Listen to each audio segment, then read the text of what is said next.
everybody and welcome back to my channel. I hope that you're having a wonderful day. If you're new here, my name is Neve and it would mean the world to me if you would stick around. You might be able to tell from this that I look the exact same as I looked at the beginning of my last video, and that is because I am starting them on the same day to give me the time to complete today's video, because in today's video I am going to be reading exclusively books from my mum's bookshelf for the next week, let's say. Probably not week because it might take me a couple of... I'm not quite at my January read a book a day phase that I went through in the middle of January, so this might take me longer than a week. But the idea is, for the next little bit, I will be reading books from my mother's bookshelf, which are these two here. The fun challenge here is my mum's tastes in reading are spectacularly different than mine. She reads primarily crime fiction or like non-fiction forensic stuff, neither of which are genres that I've ever really touched with a 10-foot barge pole, with the exception of the Skullduggery Pleasant novels being sort of fantasy crime. And I'm nervous because I don't know what I'm gonna pick. The first book that I think I will pick, I'm gonna make it very easy for myself, it's sort of a cop-out, is I think I will be reading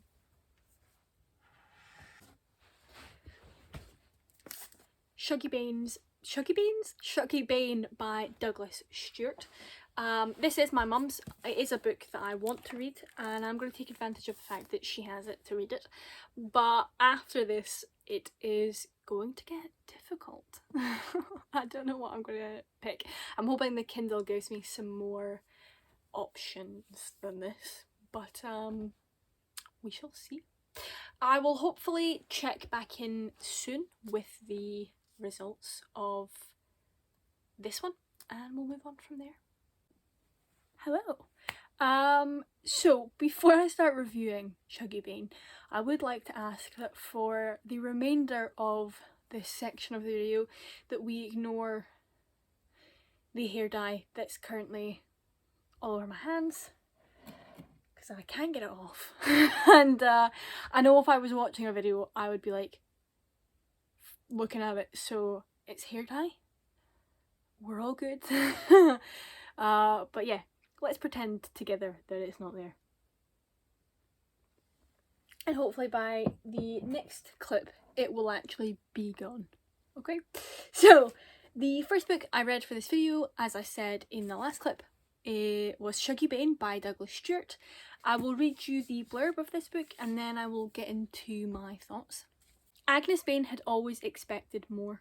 In the Glasgow of the early 80s, she dreamed of greater things. A house with its own front door, a life bought and paid for outright, like her perfect but false teeth.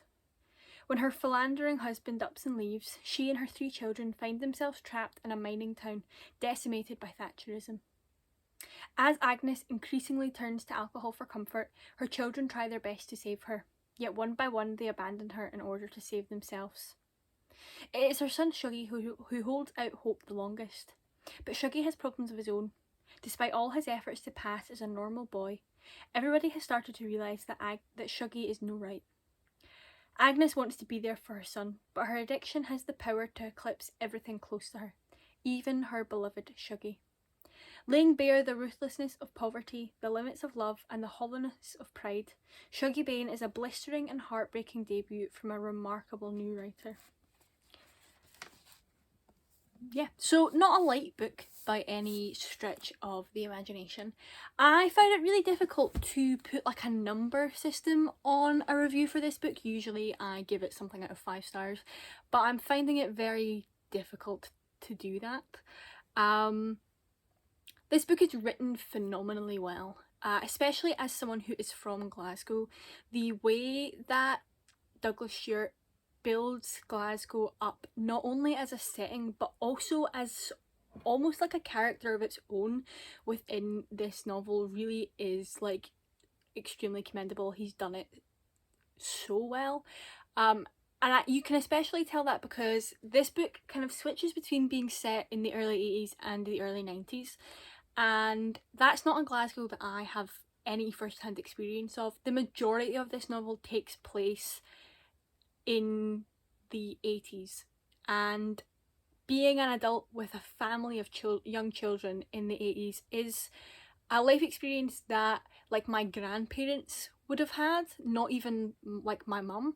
So in a lot of senses, like, I will never really know what that era of Glasgow is like. I will never know the first-hand experience of watching the shipyards close down and the mines close down, and like watching Thatcherism tear through the city, and like, you know, the effects of, like, this is about the time where a lot of people were shunted into high-rise flats, or to an extent this was a time where people were realising that the high-rise flats were bad and people were being moved from the high-rise flats into like the absolute outskirts of the city at the time, and like the way communities were shifting. Like, this is set in a Glasgow that we get told a lot about in school and by our family, but I will never have that first-hand experience. And yet it was almost like an uncanny valley thing of like, today's Glasgow has the remnants of and the after effects of that Glasgow, and therefore it was familiar in a really uncomfortable but also really unavoidable way, and that really played a huge part in my personal reading experience of this novel. I think that if you're not Glaswegian, it's probably like a very different case, but this book made me really uncomfortable because like, these characters were people that I knew. They were types of people that I knew. They were experiences that I'd heard about. Like, there was something really unavoidably familiar about this novel, and that was strange. And for that reason, and for also just like the plot of the novel, I don't really think Shoggy Bane is a book that you can read and say that you enjoyed. It's I think it's just comes in just under 500 pages. No, it's about 430 pages, and it's 430 pages of agony, basically. This is the impact of poverty and the way ego can destroy a family, and sectarianism, and it just confronts a lot of really hard topics in a really unflinching and almost brutal way. There's no way to disconnect it from humanity. Like, it's you can't disengage from it, you can't look away, but it's also it's done like so realistically. There's no holds or barred, there's no sparing of anybody's feelings, withholding the ugliness. It is full throttle. This is what alcoholism does to a person. This is what alcoholism does to a family. This is what poverty does to a family. This is what a family can do to each other. It's awful. And I really found that quite difficult. But it's a spectacular novel, and at no point was I unaware of that. So I really don't know what number I would give this. I think that if you are willing and able to put yourself through that sort of graphic pain, then it's definitely a novel that I would recommend that you read, because it's very good. But if you're someone who reads for fun, or you read for escapism, and you're not sure where to go in with like general fiction, Scottish fiction, I maybe wouldn't start here, because there's very little fun in this novel, and what fun there is often taken from you after you've learned to appreciate it. So yeah, I feel like I've not done a very good job of reviewing this, but I'm still recovering from it, and I don't really know how else to describe it. Endlessly impressed by the talent. I will definitely be reading Douglas Stewart's next book, which comes out very soon. I think it's the start of April. But definitely needed a nap once I was done reading. And I think I'll leave it at that. Whilst I have you here in this clip, however, oh, it's perfect temperature now. I am going to tell you what the next book that I will be reading for this video is, and that book is Good Omens by Terry Pratchett and Neil Gaiman. This is my first Terry Pratchett novel, and it's my first Neil Gaiman novel, and in terms of it being my first Terry Pratchett novel, I do feel like it might be a bit of a cop-out because he has so many that I think people would recommend that you read first. But this was on my mum's bookshelf. This is what this video is, and yeah, I will be back. I'm back and I'm here to review Good Omens. I'm going to take my glasses off because all you can see in them is the reflection of the ring light. Anyway, Good Omens by Neil Gaiman and Terry Pratchett. What did I think? I thought that the formatting of this book was really interesting. I liked that it was clearly fiction, but set up sort of like a non-fiction essay textbook scenario. If you haven't read this before, like you can see on the pages, like there'll be somewhere on the page that's like starred, in this case it's right at the bottom, and then they've got like factoids or like explanations that like you kind of see commonly in like non-fiction texts, which I thought was really interesting, especially because the information at the bottom were usually like funny made up history stories, or like a lot of the comedic elements of the book tend to be found in there.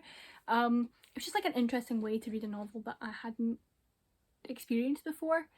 I also like really very much was a fan of the premise of this novel. I liked the idea that they were exploring. I was interested to see how they did it, and I thought it was really interesting how they played with like the combination of like history that wasn't real and history that very much was real, and how the powers that be sort of like impacted those events, and how they messed about with sort of like the interaction of world events and the culmination of, you know, that kind of thing. Like I liked how they built up the world and the history for the plot of the novel to then make sense.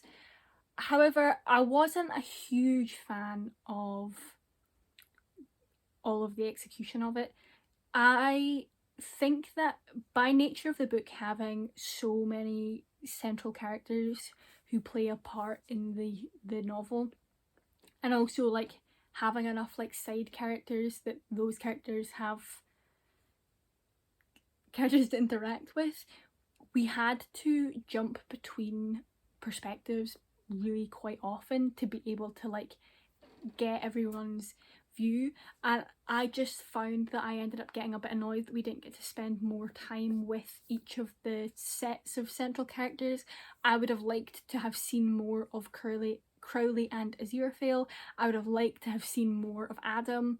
Like, it just kind of bothered me a little bit how little time we got to spend with each character individually, because there were so many of them that were so important.